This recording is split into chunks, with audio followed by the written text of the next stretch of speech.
কিন্তু কোন নবীকে আল্লাহর সুসংবাদ দেন নেই যে আমি তোমার মাধ্যমে আমি আল্লাহর দ্বীনকে পূর্ণাঙ্গ করেছি, পরিপূর্ণ করেছি, কামেল করেছি।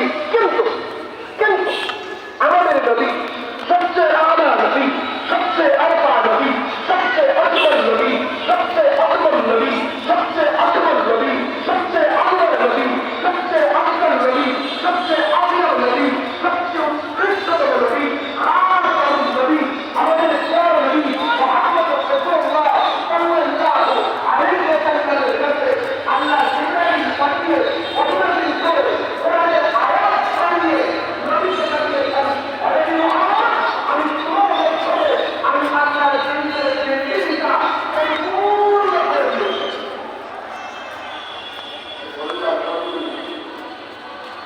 আল্লাহ আমাদের নবীর মাধ্যমে তার দ্বীনকে পূর্ণ করে দিয়েছে।